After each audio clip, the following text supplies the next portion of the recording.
하나님의 말씀 이사야서 39장 1절만 봉독하겠습니다. 그때 발라단의 아들 바벨론 왕 무르닥 발라단이 히스기야가 병들었다가 나았다 함을 듣고 글과 예물을 보낸지라. 이때 이스라엘이 사내립과 대항하여 싸워서 하나님께서 승리를 안겨주셨고 또 히스기야의 병을 낫게 해주셨습니다. 이 소식을 듣고 이제 이 바벨론이 사신을 보내서 유다의 도움을 청합니다. 그 도움이 뭐냐 하면은 그들의 속셈은 연합 세력을 구축해서 아수르에 대항하려고 한 것이죠. 그래서 히스기야는 바벨론이 보낸 그 사신들을 통해서 이제 기뻐합니다. 왜냐하면은 자기들 같이 이렇게 약소 국가에 바벨론이라는 큰 나라가 군사 동맹 상대로 자기 나라를 인정해 줬다는 것에 대한 자부심, 교만이 히스기야 왕에게 들어간 것입니다. 그래서 히스기야 왕이 취한 행동은 바벨론 사절단에게 궁중의 보물들을 하나도 남김없이 다 보여준 것.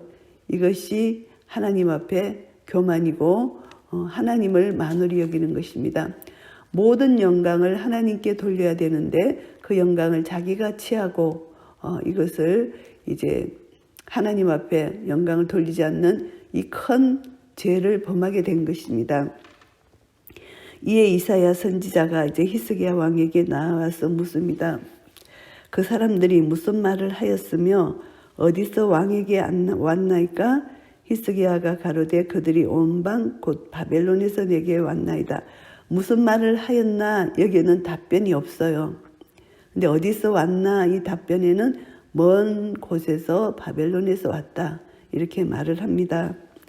이사야가 가로되 그들이 왕의 궁전에서 무엇을 보았나이까? 이렇게 물으니까 히스기야가 대답합니다. 그들이 내 궁전에 있는 것을 다 보았나이다. 내 보물은 보이지 아니한 것이 하나도 없나이다. 다 보여줬다는 것입니다. 자신이 한 것에 대해서 회개하지 않고 오히려 다 보여줬다고 떳떳하게 말하는 이 히스기야의 모습을 볼 수가 있습니다. 그래서 이제 이사야 선지자가 히스기야에게 말을 합니다. 왕은 만군의 여호와의 말씀을 들으소서. 이제 하나님께서 이사야 선지자를 통하여 히스기야에게 예언을 하시는 말씀입니다. 보라, 날이 이르리니 내 집에 있는 모든 소유와 내 열조가 오늘까지 쌓아둔 것이 모두 바벨론으로 옮긴 바 되고 남을 것이 없으리라. 여호와의 말이니라. 하나님의 진노가 히스기야에게 쏟아집니다. 히스기야의 지은 죄, 이것이 그동안 조상들이 축적한 보물들이 하나도 남김없이 바벨론으로 옮겨진다. 이것은 바벨론의 포로가 된다는 것입니다.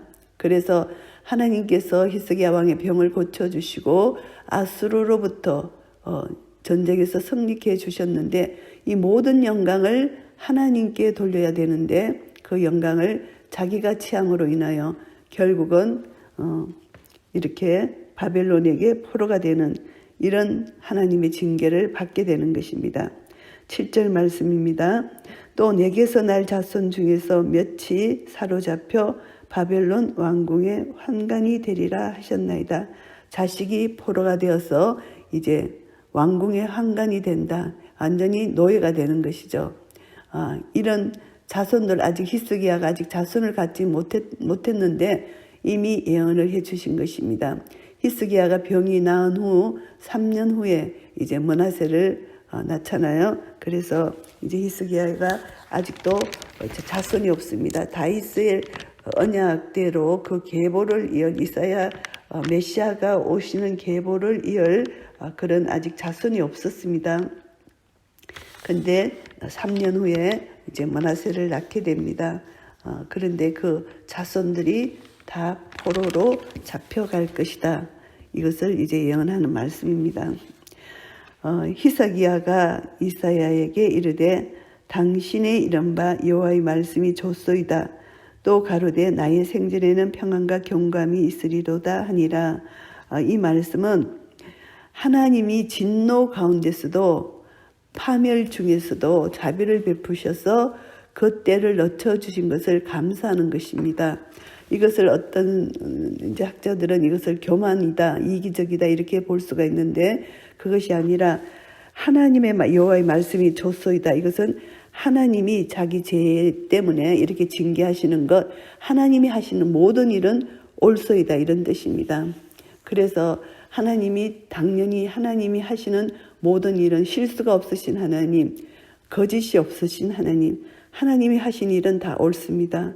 그래서 후손들에게 이렇게 징계를 내리게 하시는 하나님 하시는 일은 옳습니다. 그런데 자기 대에 이렇게 평안과 경감이 있게 하신 하나님 은혜, 자비와 긍휼에 감사합니다. 이렇게 해석할 수가 있습니다. 이사야서 39장 말씀을 정리하겠습니다. 1절부터 2절까지는 바벨론의 이제 그 사신들이 히스기야를 방문하는 내용입니다. 히스기야의 치유 사건을 듣고 이제 히스기야를 방문합니다. 아수르의 신하 랍사게가 와서 이스라엘을 조롱했던 모습과는 대조적인 모습이잖아요. 그러니까 히스기야는 너무 교만해졌습니다. 그래서 히스기야에게 예물을 보내는 바벨론에게 히스기야가 보인 반응은 정말 어처구니 없는 반응이죠. 그래서 이것을 보면은 인간은 온전치 못하다는 것을 우리가 다시 한번 깨닫게 됩니다. 히스기야는 자신의 병 때문에 또 아수르의 침공 때문에 간절하게 정말 전심으로 하나님 앞에 기도해서 기적적인 그런 은혜를 받았습니다. 그 이후에 히스기야의 모습은 매우 교만하고 경거망동한 행동을 한 것입니다. 이 모든 사건을 통해서 하나님의 능력, 하나님의 은혜로 됐다는 것을 잠시 잊어버리고 자기가 한 것처럼 착각한 그런 교만에 빠졌습니다. 그래서 결국은 모든 것을 궁정의 모든 것, 군사력, 재물 다 이웃에게 바벨론에게 공개한 그 죄로 인하여 하나님은 이 히스기야를 징계하지 아니할 수가 없었던 것입니다. 다윗도 마찬가지입니다. 하나님의 언약을 받은 후에 이제 전 이스라엘의 이제 왕으로 등극했잖아요. 그런데 이제 그 후에 평안할 때 바세바 사건이 일어났잖아요. 이것은 육신적으로 평안할 때 영적인 위기가 온다는 것을 알 수가 있습니다.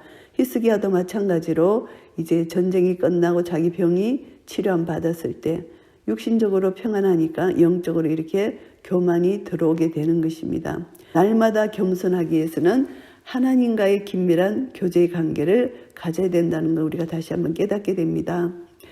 그리고 이제 또 3절부터 8절까지는 이제 히스기야의 교만에 찬 이 모습을 보면서 하나님의 진노가 이사야 선지자를 통해서 이제 말씀하게 되는데요. 이제 철저하게 자기 중심적인 히스기야, 교만한 히스기야에게 이제 이렇게 이제 하나님께서 징계 예언의 말씀을 주십니다. 이스라엘이 범죄하고 또 징계를 받고 회개하고 구원받은 이 악순환의 역사가 히스기야에게도 똑같이 일어나는 거죠. 그래서 이런 것을 보면은 인간 스스로는 절대 자신의 문제를 해결할 수 없는 무능한 존재이라는 것을 다시 한번 깨닫게 됩니다. 그래서 결국은 이제 하나님이 하신 것을 겸손하게 하나님께 영광을 돌리지 않으면은 날마다 죄가 죄에 더 사아지고 해서 이 죄를 스스로 극복할 수 있는 힘이 없습니다. 완전히 무감각해지고 죄에 대해서 모든 영광을 자기가 취했기 때문에 교만에 빠져 있으면은 죄를 깨닫지를 못합니다. 그래서 이 근본적인 이 교만, 죄의 문제의 해결책은 하나님께 나아가야만 되는 것입니다. 그래서 죄가 죄를 낳고 점점 이게 죄를 짓다 보면은 결국 양심이 하인마전 양심이 되어서 무감각한 반응에 이르게 됩니다. 결국은 하나님의 징계를 받을 수밖에 없는 것입니다. 그래서 히스기야는 하나님에 대한 그 인식, 그것이 빨리 회복이 돼야 되는데 하나님을 잊어버리고 자기 교만으로 살았기 때문에 이런 엄청난 징계를 받게 된 것입니다. 그러나 이제 이사야 선지자의 예언의 말씀을 듣고 하나님의 심판 선고의 말씀을 듣고 이제 겸손하게 하나님의 하나님 되심을 인정하게 됩니다. 하나님이 하시는 모든 일은 옳습니다. 그래서 하나님이 그렇게 하시옵소서 이렇게 나오는 것이죠. 그래서 이것을 보면서 우리의 완악함, 인간의 완악함을 우리는 보면서 절대 우리는 하나님을 떠나서는 살 수 없고 하나님의 은혜를 날마다 간구해야 되고 하나님과 날마다 깊은 교제 속에서 하나님의 은혜를 힘입어서 절대 교만하면 안 되겠다. 이것을 깨닫게 되고요.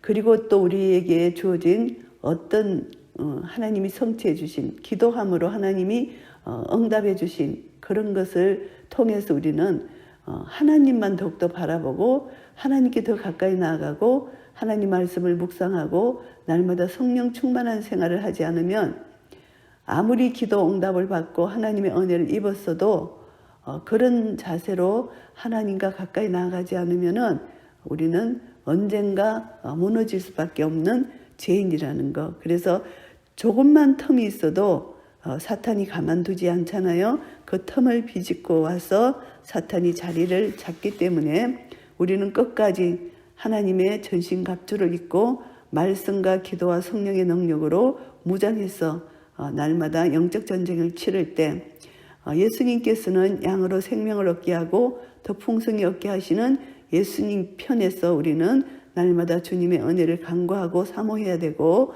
마귀는 우리를 죽이고 멸망시키고 우리의 모든 하나님 나라의 평강 희락을 도적질하기를 원하는 것이 마귀의 계략입니다. 그래서 우리는 이 영적 전쟁을 알고 이제 히스기야처럼 이 어리석은 삶을 살지 않고 끝까지 나를 통해서 예수 그리스도가 존귀이 되고 예수 그리스도를 자랑하는 그런 은혜가 우리 한 분 한 분에게 날마다 하나님 은혜로 충만하시기를 예수 그리스도 이름으로 축복합니다. 아멘.